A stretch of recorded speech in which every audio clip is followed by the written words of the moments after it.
की थी फर्स्ट वाली, और फर्स्ट में बता दूं कि मैं अपने अकॉर्डिंग बोल रहा हूँ उसको फर्स्ट। अब जैसे आप एनसीईआरटी में देखोगे तो आपको बहुत सारी प्रॉपर्टी देखने को मिलेंगी, ठीक है। लेकिन मैंने बोला था 3 प्रॉपर्टी से हमारा काम हो जाता है, बाकी प्रॉपर्टी इतनी छोटी होती है कि वो क्वेश्चंस में ऑलरेडी कवर हो जाती हैं।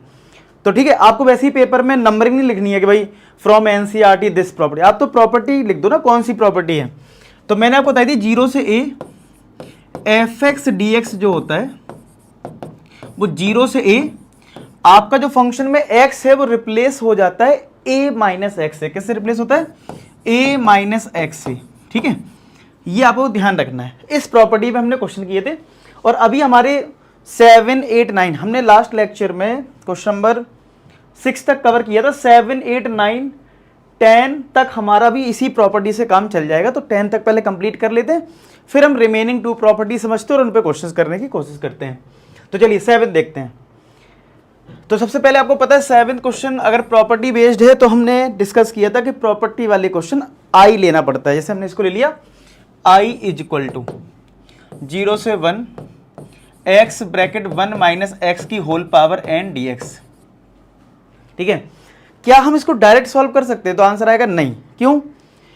एक तो ये 1 माइनस एक्स की पावर है, आप इसको एक्सपेंड नहीं कर सकते ना, तो इसलिए प्रॉब्लम आ जाएगी। आप डायरेक्ट नहीं कर सकते तो प्रॉपर्टी का यूज कर लेते हैं। तो प्रॉपर्टी क्या है हमारे पास कि 0 से a F x D x जो है वो किसके इक्वल है?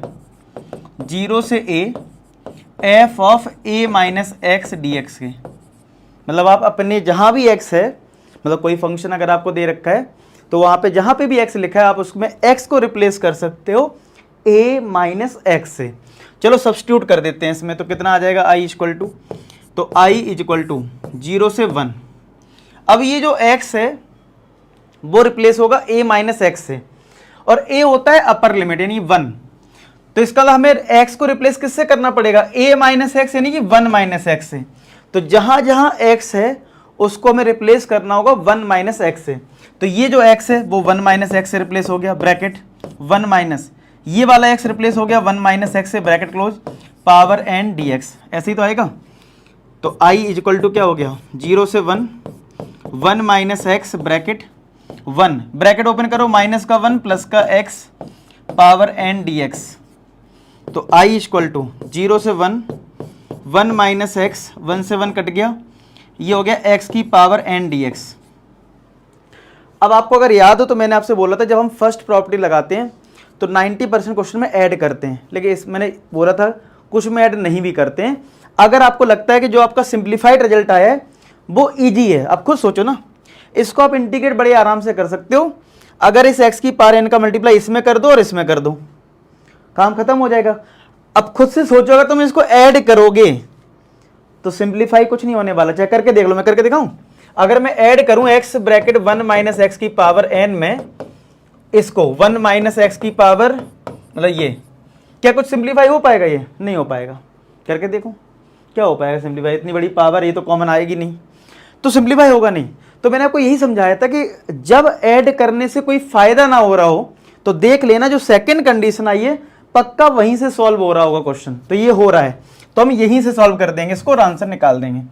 तो कोई कहेगा सर पहले ही कर लेते, पहले नहीं हो पा रहा था क्योंकि पहले 1 माइनस एक्स की होल पावर n था, इसको एक्सपेंड करने में बाइनोमियल लगानी पड़ जाएगी, वो तो बहुत टफ हो जाएगा। ये सॉल्व हो सकता है, इसको और इसको आप कंपेयर करिए, इसको आप डायरेक्ट करने में प्रॉब्लम आएगी, इसमें नहीं आएगी प्रॉब्लम। क्यों? क्योंकि ये मल्टीप्लाई आराम से हो जाएगा। तो देखो हम सॉल्व कर लेते हैं। i इक्वल टू 0 से 1, x की पावर n का मल्टीप्लाई 1 में होगा तो x की पावर n आ जाएगा, और x की पावर 1 का मल्टीप्लाई x की पावर n में होगा तो बेस सेम है, पावर ऐड हो जाएगी यानी x की पावर n प्लस 1 आ जाएगा dx। ठीक है, ये आ गया। अब लगा दो इंटीग्रेशन, तो x की पावर n का इंटीग्रेशन क्या होगा? x की power n plus 1 upon n plus 1 minus इसमें लगाओगे तो x की पावर n प्लस 2 हो जाएगा क्योंकि n प्लस 1 में 1 ऐड होगा, नीचे n plus 2, upper limit 1 lower limit 0। अब हम पहले अपर लिमिट रखेंगे फिर लोअर लिमिट रखेंगे, तो i इज इक्वल टू हमारा हो जाएगा,